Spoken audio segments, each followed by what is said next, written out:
नमस्कार। इस विशेष कार्यक्रम में आप सभी दर्शकों का बहुत बहुत स्वागत है। मैं हूं असीम मिश्रा। आज बात कोरोना के इस काल में घर पर ही किसी बीमारी के इलाज के मामले में भी आपको हेल्थ इंश्योरेंस कवर मिल सके, बात आज इसकी करेंगे।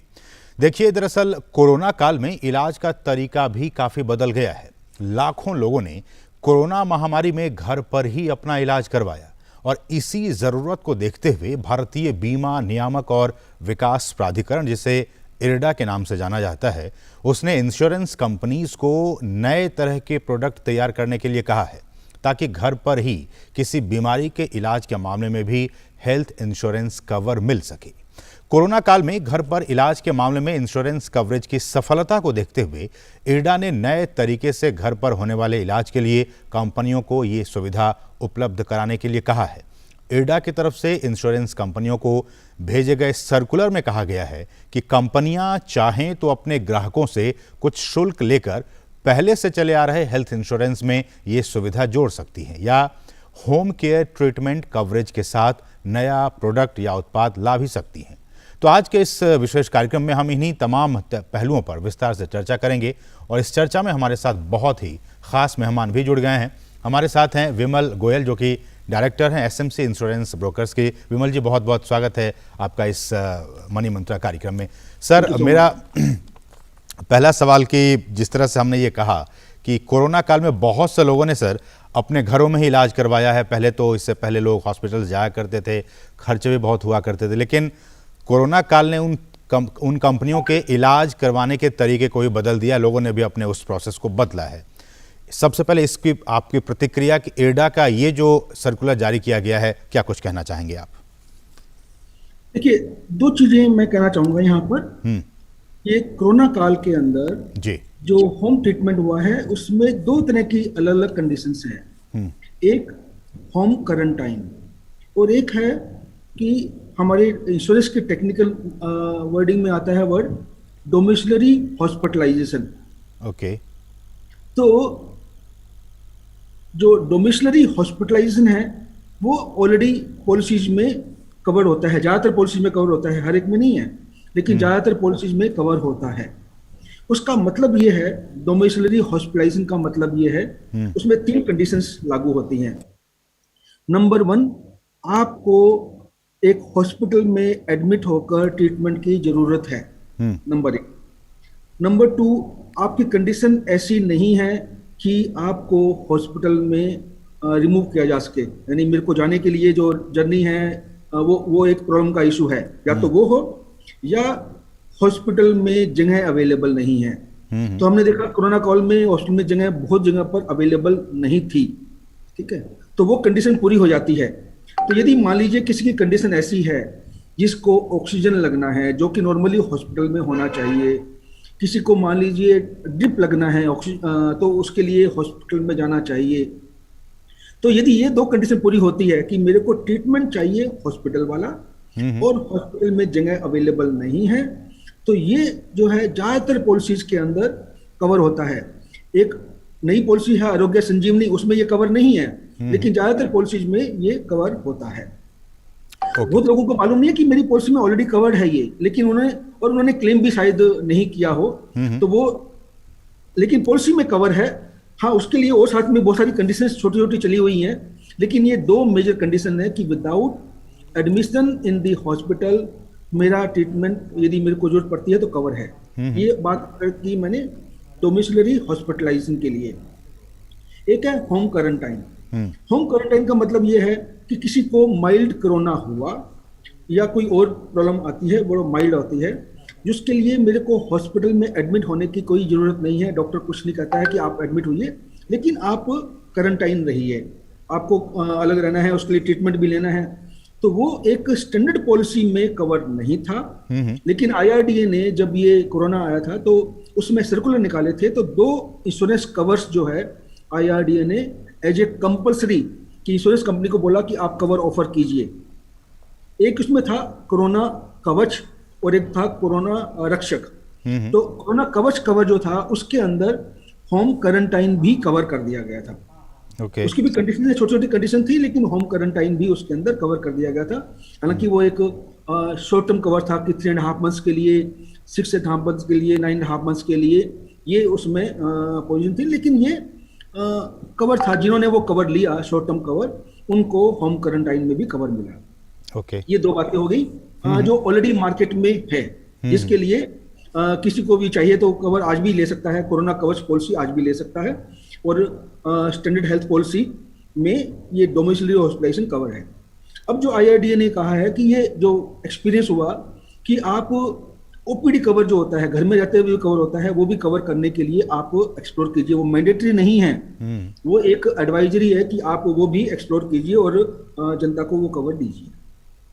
ठीक है, लेकिन बिमल जी, मेरा ये सवाल है कि जो लोग अभी इंश्योरेंस कवर ले चुके हैं, हेल्थ इंश्योरेंस कवर, प्रोसेस बताइए कि अगर वो चाहते हैं, अगर वो इस कोरोना के काल में वो बीमार पड़े या अब इस वक्त वो अपना उनका इलाज चल रहा है घर में, तो वो किस तरह से कंपनियों को इन्फॉर्म करें, क्या प्रोसेस है, कैसे वो अपने इस प्रोडक्ट का, इस कवर का, इस इंश्योरेंस कवर का वो फ़ायदा उठा सकते हैं? प्रोसेस क्या होगा एक आम इंसान को करने के लिए? देखिए, प्रोसेस बड़ा कॉम्प्लिकेटेड नहीं है, बड़ा सिंपल सा है कि यदि किसी का पहले तो देखना है कि कवर है अवेलेबल। मैंने बस बता दिया कि यदि आपके पास में कोरोना कवच पॉलिसी नहीं है और आप वो होम क्वारंटाइन में है, तो इंटीमेट करने का फायदा नहीं है, क्योंकि वो पॉलिसी में कवर नहीं है।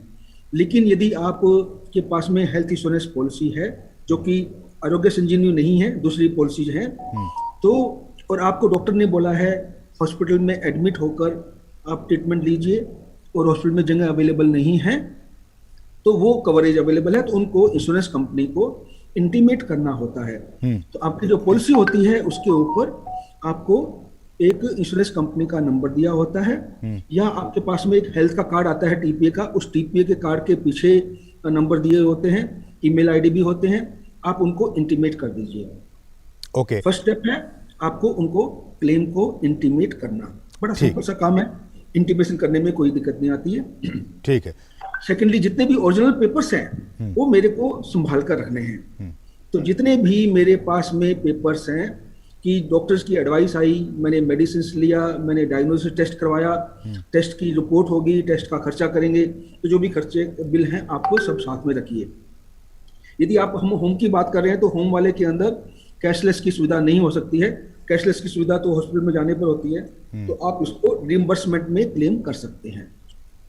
ठीक है, लेकिन सर मेरा अगला सवाल ये है कि जो लोग इसका फ़ायदा उठा रहे हैं या उठाएंगे, आर्थिक बोझ उस पेशेंट पे, उस व्यक्ति पे आर्थिक बोझ, चूँकि कहा गया है IRDA की तरफ से कि कुछ शुल्क आप लगा सकते हैं, कंपनी को कहा गया है, वो आर्थिक बोझ किस हिसाब से कितना पड़ेगा, एक तो व्यक्ति पे, दूसरा आर्थिक बोझ जो कंपनियां हैं उस पर भी कितना इकोनॉमिक इफेक्ट पड़ेगा, दोनों ही व्यक्तियों पे, कंपनी पे भी और व्यक्ति पे भी?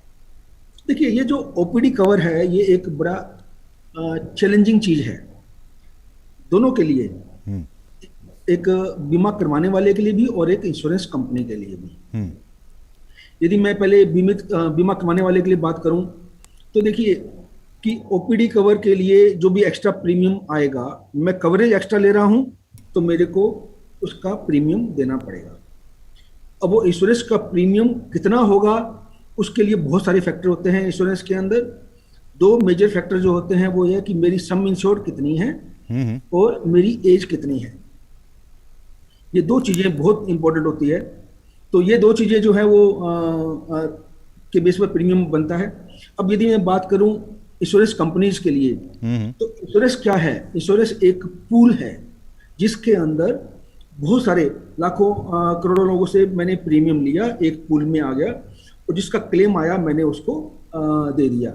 तो इंश्योरेंस इस तरह से कंसेप्ट वाइज इस तरह से चलता है।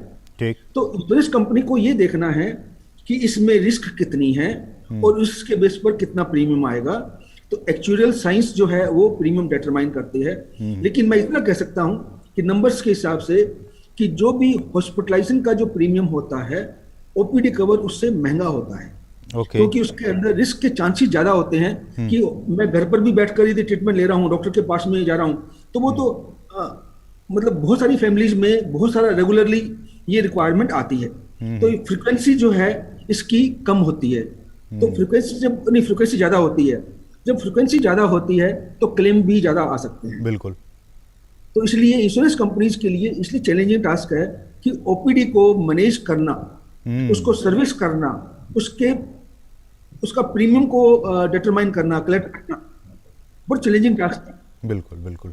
विमल जी, हमारे साथ एक दर्शक भी जुड़ गए, चूंकि ये प्रोग्राम जो है वो दर्शकों की जानकारी के लिए, उनकी सुविधा के लिए। हमारे साथ सुभाष सिंह जी है, जो कि इस वक्त गुड़गांव से हमारे साथ फोन लाइन पे मौजूद हैं। सुभाष जी, गुड मॉर्निंग, स्वागत है आपका इस कार्यक्रम में। आप अपना सवाल पूछ सकते हैं। गुड मॉर्निंग जी, पूछ सकते हैं सवाल। मेरा हार्ट में अचानक दर्द होने से मैंने हॉस्पिटल जाके चेकअप करवाए हैं। 2 दिन जाके मेदांता में चेकअप करवाए हैं, तो उसमें करीब मेरा 20,000 रुपया खर्चा हो गया।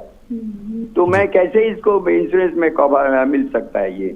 मैं तो एडमिट नहीं हुआ हूँ। मैं तो जाते आते रहते थे, आज शाम को लौट आते थे, फिर दूसरे दिन जाके चेकअप करते थे। लेकिन सॉरी कि आपका जो आपने नरेट किया है कि ये बहुत लोगों के साथ में ऐसा होता है, और एग्जैक्टली यही हम बात कर रहे हैं कि जो ओपीडी ट्रीटमेंट है ये स्टैंडर्ड पॉलिसीज में अभी कवर्ड नहीं है, जिसके लिए डायरेक्शन दिए गए हैं कि आप उसको स्टार्ट कीजिए।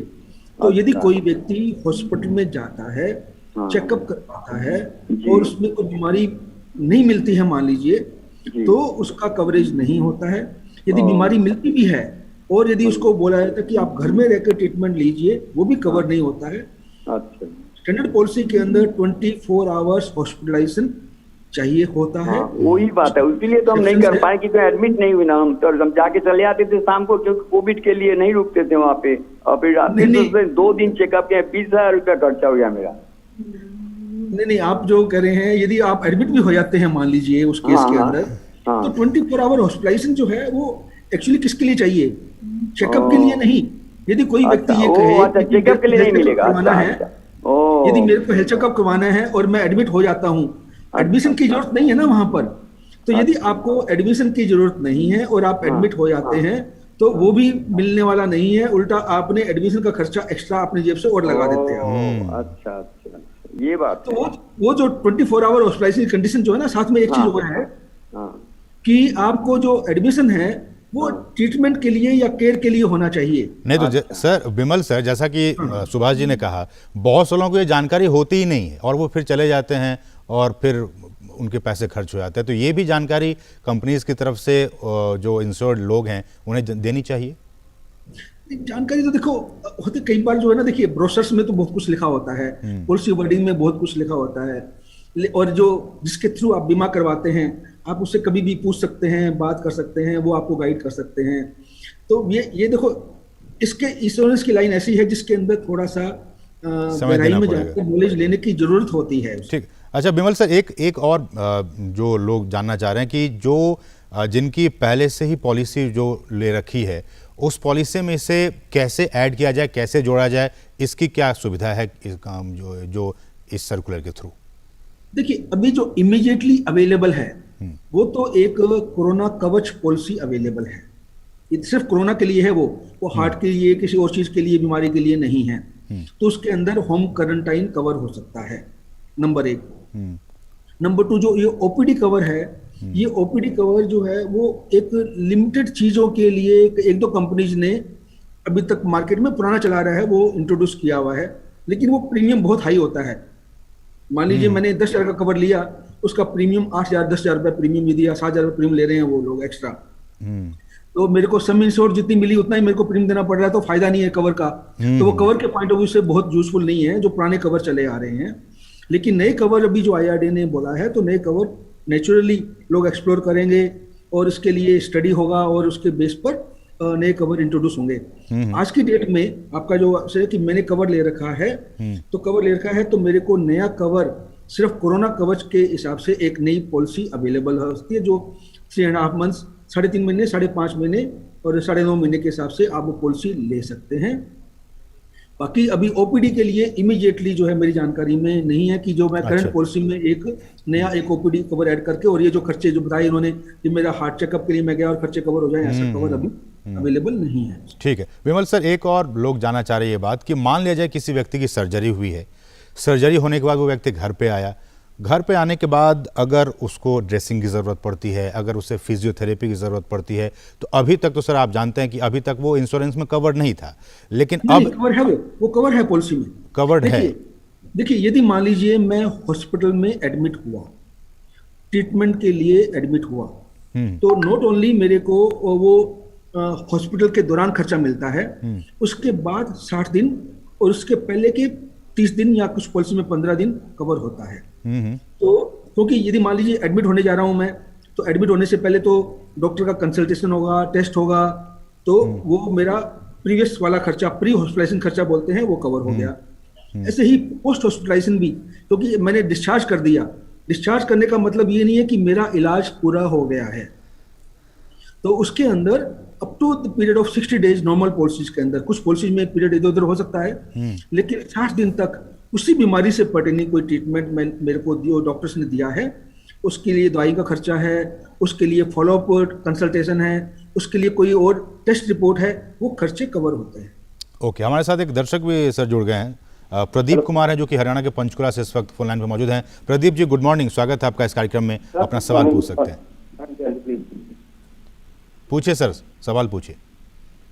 सर मेरा क्वेश्चन 28 नवंबर कोविड-19 के ग्रस्त हुआ था और हमारे स्टेट बैंक ऑफ इंडिया ने सर्कुलर निकाला 10 सितंबर को अंडर होम क्वारंटाइन, और उन्होंने ये अंडर होम क्वारंटाइन ये पॉलिसी में सर्कुलर भी निकाला और उन्होंने कैश किया था 25,000 कि अगर आप ऑनलाइन ट्रीटमेंट लेते हैं और ऑनलाइन आप अपने सभी टेस्ट कराते हैं और रिपोर्ट अगर आज क्लियर नहीं आ रही है आप प्रदीप जी आपकी आवाज ठीक तरीके से नहीं आ रही, आप ठीक से जरा सवाल पूछिए, आपके नेटवर्क कुछ प्रॉब्लम है, जरा सही तरीके से सवाल पूछिए। प्रदीप जी, आपको स्पीकर जो है ना, यदि आप नजदीक आकर बोल पाएंगे तो हमें समझ आ पाएगा। फिर वो दोबारा ट्राई करेंगे, लेकिन विमल जी आप जो बता रहे थे उस बात को कंप्लीट कर लीजिए कि किस तरह से वो सारी चीज़ें कवर होती हैं, और कहा जा रहा है कि डॉक्टर्स जो हैं वो डॉक्टर्स वीडियो कॉन्फ्रेंसिंग के जरिए भी उस व्यक्ति से बातचीत कर सकता है, नर्सेज के थ्रू वो वहाँ पे घर पे भी इलाज करवा सकते हैं। ठीक बात है। तो जैसे मैं बता रहा था कि किसी ने मान लीजिए कोरोना कवच ले रखा है, उसके अंदर होम क्वारंटाइन कवर है, तो उसमें साथ में ये भी लिखा हुआ है कि मैंने वीडियो कंसल्टेशन किया, दैट इज कवर्ड। कोई मैंने कोई मतलब उससे पर्टेनिंग जितने भी खर्चे होंगे होम क्वारंटाइन से, उस ट्रीटमेंट से पर्टेनिंग वो खर्चे यदि मान लीजिए मेरे सॉफ्ट फॉर्म में भी हो रहे हैं, जैसे वीडियो कंसल्टेशन है, मेरे को उसकी डॉक्टर की रसीद चाहिएगी जरूर कि आपको जो कंसल्टेशन ले लिया उसके लिए आपने जो ऑनलाइन पेमेंट किया, मान लीजिए पेटीएम से भी किया, तो उसके लिए आपके पास में डॉक्यूमेंट्री एविडेंस देनी पड़ेगी कि यस मैंने इतना अमाउंट खर्च किया है। लेकिन अदरवाइज वो पॉलिसी में आप यदि कोरोना कवच की पॉलिसी ले रखी है किसी व्यक्ति ने और होम क्वारंटाइन में है तो वो कवर्ड है। या मान लीजिए स्टैंडर्ड पॉलिसी ले रखी है, उसके अंदर डोमिसिलरी हॉस्पिटलाइजेशन कवर अवेलेबल है और ये कंडीशन ऐसी है जो मैंने बताई पूरी हो रही है, उसके अंदर यदि वीडियो कंसल्टेशन किया गया है तो वो कवर है। नहीं, अगर नर्सेज वहां जाके उस हॉस्पिटल के वहां वो इलाज को मदद कर रही हैं तो क्या वो भी कवर्ड होगा? वो भी कवर है, यदि डोमिसिलरी हॉस्पिटलाइजेशन है वो भी कवर है और होम क्वारंटाइन में भी अवेलेबल है वो भी कवर है, दोनों में कवर होता है। यानी मान लीजिए कोई नर्स भी आ रही है या मान लीजिए कोई मैंने ऑक्सीमीटर भी लिया है या और भी चीजें जो है वो कवर है उसके अंदर, प्रोवाइडेड कि हर चीज का डॉक्यूमेंट्री एविडेंस चाहिए और नेसेसिटी होनी चाहिए। ठीक है, इसमें सर ये कहा जा रहा है कि लॉजिकली जो कंपनियां हैं, इंश्योरेंस कंपनियां, चूंकि जब आप हॉस्पिटल में जाते हैं तो वहां खर्चे ज़्यादा हो जाते हैं बनिस्बत कि आप घर में इलाज करवा रहे हैं, तो कंपनियों का ये कहना है कि कंपनियों का खर्च भी जो है उससे बचत होगी। ये इस लॉजिक में कितना दम है? नहीं, बिल्कुल ये बात बिल्कुल सही है। देखिए कि यदि मान लीजिए जैसे कोरोना का पीरियड की बात करें, हॉस्पिटल में जो व्यक्ति एडमिट हुए उनके बिल बहुत भारी आए। पर डे का खर्चा जो था वो कहीं 10,000 रुपए से लेकर 30,000 40,000 रुपए तक का पर डे का खर्चा आया लोगों का, डिपेंडिंग ऑन कि आप किस स्टेट में हैं, कौन से हॉस्पिटल में हैं। और यदि आप होम क्वारंटाइन में हैं तो ये खर्चा बहुत कम हुआ। तो इंश्योरेंस कंपनीज के लिए भी ये बढ़िया बात है, ये विन विन सिचुएशन है उनके लिए कि यदि कोई व्यक्ति हॉस्पिटल में एडमिट होने की बजाय घर पर यदि ट्रीटमेंट ले रहा है, डोमिसिलरी हॉस्पिटलाइजेशन का ट्रीटमेंट ले रहा है, तो वो उनके लिए सस्ता पड़ेगा। लेकिन यहाँ पर बात जो क्वेश्चन ये आता है कि जैसे ही आप घर पर अलाउ करते हैं तो लोग जो है वो, देखिए हर व्यक्ति शरीफ नहीं है, मतलब हम आप पूरी सोसाइटी के अंदर देखेंगे बहुत से लोग शरीफ हैं, बहुत से लोग शरीफ नहीं हैं। तो जिसका कवर नहीं है वो भी कवर उसको घुमाकर उसके अंदर डालने की कोशिश करता है कि जी अच्छा डॉक्टर से सर्टिफिकेट चाहिए तो मैं डॉक्टर से सर्टिफिकेट ले लेता हूं मैं। अब भले ही वो उसको डोमिसिलरी हॉस्पिटलाइजेशन कंडीशन नहीं है उसकी, बिल्कुल। लेकिन सर्टिफिकेट लेना कि जी मेरे हॉस्पिटल में जगह नहीं है और ट्रीटमेंट चाहिए था जो कि हॉस्पिटलाइजेशन वाला था। तो ये जो रिस्क फैक्टर होता है, बिल्कुल बिल्कुल तो इस कंपनी के लिए ये चैलेंजिंग फैक्टर होता है बिल्कुल। कि जेन्युइन केसेस के अंदर और इस तरह से जो पेपर घुमा रहे हैं उसके अंदर डिफरेंशिएट करना इंश्योरेंस कंपनीज के लिए बड़ा डिफिकल्ट टास्क हो जाता डिफिकल्ट है। रहता है। अच्छा बिमल जी, हमारे साथ एक दर्शक और जुड़ गए हैं, हमारे साथ हैं गौरव जी जो कि फरीदाबाद से इस वक्त फोन लाइन पर मौजूद हैं। गौरव, आपका स्वागत है इस कार्यक्रम में, पूछिए अपना सवाल। नमस्कार सर। नमस्कार। मेरा क्वेश्चन है कि जैसे मेरी मदर की पॉलिसी है, काफ़ी पुरानी है और कंटिन्यू में है, उसके अंदर जब भी मैं इंश्योरेंस कंपनी से बात करता हूँ कि आप ओपीडी या उसका इंक्रीज कर दीजिए, जैसे 3 लाख की है उसको इंक्रीज कर दीजिए, और क्या कोरोना कवच भी मैं ऐड करवा सकता हूँ और वो ओपीडी में डाल सकता हूँ, उनके लिए वो फैसिलिटीज एब्जॉर्ब कर सकते हैं? सर आपके 3 क्वेश्चन मैं समझ पा रहा हूँ सर, संक्षेप में जरा बताइएगा।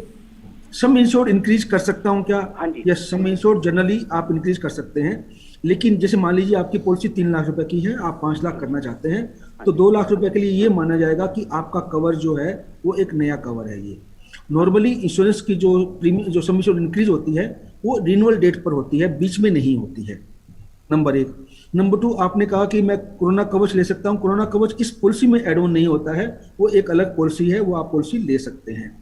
तीसरा, ओपीडी ऐड करने वाला अभी जैसे मैंने बताया कि मेरी जानकारी में नहीं है कि प्रेजेंट पॉलिसी के अंदर ही आप एक ओपीडी जो है एक कवर ऐड कर दे, जिसमें मैं जो ट्रीटमेंट लेता हूँ एज ए ओपीडी और दवाइयों का खर्चा होता है, कंसल्टेशन खर्चा होता है, डायग्नोस्टिक खर्चा होता है, वो मेरे को मिल जाए। अभी ऐसा कवर जो है ना फुली ग्रेड कवर अवेलेबल नहीं है। ओके, उम्मीद करता हूँ गौरव जी आपको आपके सवाल का जवाब मिल गया। लेकिन आखिर समय कमी है, बिमल सर, आखिर में ये जो सारे बदलाव किए गए हैं एडा की तरफ से, ये जो सर्कुलर जारी किया गया है, आपकी आखिरी प्रतिक्रिया की कंपनियों के लिए भी और जो इंश्योर्ड लोग हैं उनके लिए भी विन विन सिचुएशन दोनों के लिए क्या कुछ कहना चाहेंगे? देखिए, ये जो ओपीडी कवर वाला जो आईआरडी का जो आइडिया है वो आइडिया बहुत बढ़िया है, लेकिन जैसे मैंने बताया कि आइडिया बढ़िया है और एक चीज स्टार्ट कर दी है, it is a initiation of the process, लेकिन इस प्रोसेस को इम्प्लीमेंट करने के लिए चैलेंजिंग एनवायरनमेंट है। तो उस चैलेंजेस को इंश्योरेंस कंपनी डेफिनेटली, जब आईआरडी ने बोल दिया है तो they will work out something बिल्कुल जो कि प्रीमियम भी सही हो और उनके लिए जो क्लेम में कोई व्यक्ति क्लेम करता है, मान लीजिए जो सही नहीं है, तो वही एक सर हो जाता है, क्लेम सेटलमेंट जो है वो ठीक तरीके से हो सके। हाँ, तो छोटे छोटे क्लेम जो होते हैं वो बड़े चैलेंजिंग भी होते हैं। मान लीजिए ओपीडी का खर्चा किसी का 5,000 हो रहा है, किसी का 2,000 हो रहा है, किसी का 1,000 रुपये हो रहा है, तो उसके लिए लिमिट लगानी पड़ेगी कंपनी को कि बियॉन्ड 1,000 वो कवर नहीं करेंगे या बियॉन्ड अप टू 1,000 या अप टू 2,000 कवर नहीं करेंगे। ऐसा कुछ करना पड़ेगा इंश्योरेंस कंपनीज को। चलिए उम्मीद करता हूं कि चाहे वो इंश्योरेंस कंपनीज हों या फिर जो इंश्योर्ड लोग हैं, वो दोनों ही इस सर्कुलर के बाद से, जो हमने कहा कि आर्थिक बोझ पड़ेगा, लेकिन दोनों ही अपने अपने तरीके से ठीक तरीके से काम करें, कंपनियां अच्छे तरीके से काम करें, लोगों को कवर्ड करें, और जो लोग हैं वो भी इन तमाम कंपनियों के जो इंश्योरेंस प्रोडक्ट्स हैं उनका वो फ़ायदा उठाएं। बहुत बहुत शुक्रिया बिमल सर, आप अपना कीमती वक्त निकाला और हमारे साथ इन तमाम बातों को बहुत ही आसान शब्दों में समझाया। बहुत बहुत शुक्रिया हमारे साथ जुड़ने के लिए। तो मनी मंत्रा के आज के इस विशेष कार्यक्रम में बस इतना ही। मुझे और हमारी पूरी टीम को दीजिए अनुमति। नमस्कार।